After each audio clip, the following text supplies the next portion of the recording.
Foot.fr, fournisseur officiel de football. Salut tout le monde et bienvenue dans ce nouveau JT Foot Mercato. On commence ce tour de l'actualité en France avec le Paris Saint-Germain qui a une nouvelle fois impressionné l'Europe hier soir. Après une énorme domination de la première à la dernière minute face à Liverpool soldée par un 2-0, l'addition aurait même pu être plus salée pour les Reds. Et forcément après cette démonstration, les consultants ne tarissent pas d'éloges à l'égard des hommes de Luis Enrique. C'est notamment le cas de Samir Nasri sur le plateau de Canal+. C'est une démonstration de la part des Parisiens. Une victoire nette et sans bavure. Ils n'ont pas existé Liverpool face à ce PSG là, qui peut même nourrir des regrets parce que la marge n'est pas assez conséquente au vu du match réalisé. Côté Liverpool en revanche, les consultants sont beaucoup moins tendres à l'image de l'ancien Red Jamie Carragher sur l'international français Ibrahima Konaté. Il a été catastrophique toute la saison et encore une fois mauvais ce soir. Il fait une erreur à chaque match. Des propos forts qui contrastent avec son regard plus indulgent sur Virgil van Dijk qu'il juge injustement critiqué. Du côté du consultant français Emmanuel Petit, en revanche, c'est non seulement Liverpool qui est visé, mais aussi toute la première ligue qui en prend pour son grade. Je n'ai jamais vu cette équipe de Liverpool aussi mauvaise depuis des lustres. Je n'ai jamais vu Van Dijk aussi mauvais, c'était juste un plot dans la défense centrale. La première ligue est nullissime cette année. Toujours au PSG, un petit point mercato à présent. Sans aucune contestation possible, le Paris Saint-Germain fait partie des références en matière de formation sur la scène européenne. Et encore plus ces dernières années où de nombreux titis ont eu leur opportunité en équipe première, bien aidés par un Luis Enrique qui n'hésite pas à leur faire confiance. Mais comme d'autres clubs à l'image du FC Barcelone où les Parisiens sont allés piocher Dro Fernandez, les Parisiens risquent d'être victimes de leur succès. D'autres clubs à travers l'Europe suivent ainsi de très près l'évolution des jeunes de l'académie francilienne et peuvent surtout leur proposer un rôle plus important sur le court terme et des émoluments également plus importants. Comme l'indique l'équipe, plusieurs jeunes joueurs issus du centre de formation sont sollicités. Mathys Janjal, à qui le PSG a proposé un contrat pro, va vraisemblablement partir et l'Allemagne lui fait les yeux doux. Mais Janjal ne sera sans doute pas le seul à quitter le club de la capitale puisque le milieu de terrain de 18 ans Adam Ayari devrait lui aussi faire ses valises et tout indique que c'est vers l'Eredivisie qu'il se dirige avec l'Ajax qui est prêt à lui offrir un contrat pro. Enfin, le jeune défenseur central et international U19 tricolore Emmanuel Bemba a quant à lui déjà reçu une proposition du Paris FC et plusieurs clubs d'envergure comme le Bayern Munich et le Bayer Leverkusen sont attentifs à sa situation.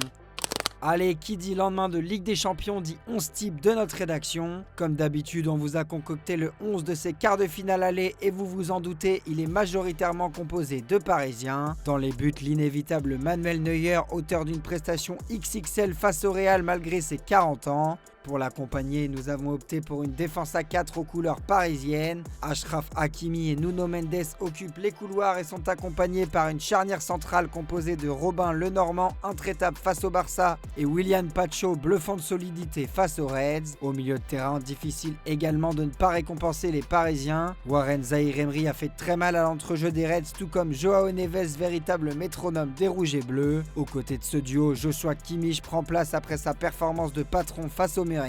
Enfin, devant, le choix n'a pas été difficile tant les trois protagonistes ont brillé. Dans tous les bons coups face au Real, Michael Olise a fait vivre un enfer à Alvaro Carreras et anime logiquement l'aile droite. De l'autre côté, comment ne pas récompenser Kvichak Kvaratskhelia, buteur et toujours aussi étincelant les soirs d'Europe. Enfin, en pointe, Julian Alvarez, fort d'un coup franc exceptionnel et d'une copie parfaite contre les Blaugrana, complète ce 11 type. Un mot sur l'Olympique de Marseille à présent qui a présenté son nouveau logo hier soir. Une nouvelle apparence beaucoup plus simpliste voire minimaliste qui n'a pas manqué de faire réagir les supporters phocéens dont certains ont fait le parallèle avec la marque allemande Volkswagen. Et justement ce jeudi, la marque automobile a gentiment chambré l'OM sur son compte Instagram en indiquant « Amis marseillais, les retournées d'habitude c'est sur le terrain ». Suivi d'une photo avec une légende encore plus parlante. À jamais les premiers sur ce logo. Et à peine présenté, le nouveau logo de l'OM fait déjà beaucoup parler et divise. Au point même où certains supporters ont lancé une pétition sur la plateforme Mes Opinions pour contester cette nouvelle identité visuelle. Et justement, à la suite de cette annonce de logo, le président intérimaire de l'OM, Alban Juster, a justifié ce choix. Ce logo est l'aboutissement d'un travail de 24 mois. Le club continue d'évoluer. On a parlé du siège social, des infrastructures du stade, du sportif, ce logo nous permet de continuer d'évoluer. Enfin, questionné au sujet de l'absence de l'étoile sur le nouveau logo, il a précisé: l'étoile et le droit au but seront toujours présents sur les tenues de match, les maillots, la gamme training. Les enlever du logo permet de donner un peu plus de lisibilité, un choix qui fait déjà beaucoup parler sur la canebière. Direction l'étranger à présent, où l'arbitrage de la rencontre entre le Barça et l'Atlético fait polémique et le Barça envisage même de porter plainte comme indiqué dans la revue de presse ce matin. En cause, une situation où les joueurs barcelonais ont réclamé un penalty pour une main de Marc Poubil sur une situation confuse alors que le ballon n'était pas encore en jeu. Interrogé après la rencontre, le gardien des Colchoneros, Juan Musso, s'est montré très clair sur cette action balayant toute controverse. Résumer le match à cette seule action: c'était un bon match, ils ont bien joué aussi, on ne peut pas parler de cette action, le ballon n'était pas en jeu. Si Marc a voulu profiter de la pression adverse, c'est hors sujet, on parle pour rien, le ballon n'était pas en jeu, l'arbitre devait siffler, c'est lui qui décide, voilà qui a le mérite d'être clair. Côté Barça à présent, malgré la défaite, le prodige espagnol Lamine Yamal s'est montré particulièrement inspiré malgré l'infériorité numérique des Catalans. Alors qu'une éventuelle remontada fait déjà débat sur les réseaux, l'Espagnol y croit et l'a indiqué sur son compte Instagram. Ce n'est pas fini, Coolers, on va tout donner lors du match retour, tous ensemble toujours, a-t-il indiqué. Toujours au sujet du Barça, l'entraîneur Blaugrana Hansi Flick est monté au créneau pour défendre son prodige Lamine Yamal, saluant à la fois son talent et sa maturité. Il est incroyable, il n'a que 18 ans. Pour son pays, il deviendra l'un des meilleurs joueurs de l'histoire, a affirmé l'entraîneur allemand après la rencontre. Une prise de parole forte qui souligne l'immense importance de l'international espagnol pour les Blaugrana.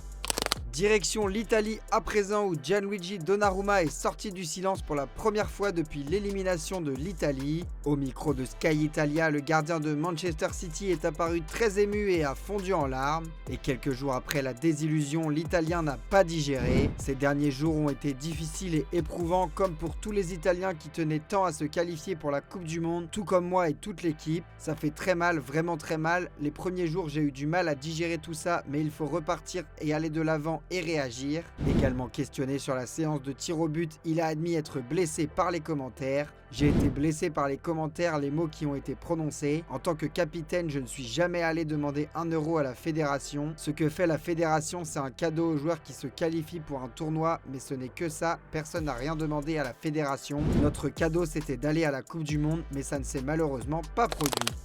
Un petit détour par le Sénégal à présent, après la venue hier du président de la CAF Patrice Motsepe, très attendu après le retrait du titre de la CAN finalement attribué au Maroc. Interrogé sur ce retournement de situation, l'identité du véritable champion d'Afrique, le président s'est fendu d'une sortie jugée lunaire en indiquant: j'ai remis la médaille d'or à Sadio Mané et à Kalidou Koulibaly, j'ai remis le trophée à Koulibaly, j'ai remis les 10 millions de dollars à Sadio Mané, mais je dois respecter les lois et le règlement en vigueur. Après le Sénégal où il a pu échanger avec le président, Motsepe est attendu ce jeudi au Maroc pour rencontrer le président de la Fédération royale marocaine de football, Fouzi Legja, ainsi que d'autres acteurs du milieu du foot.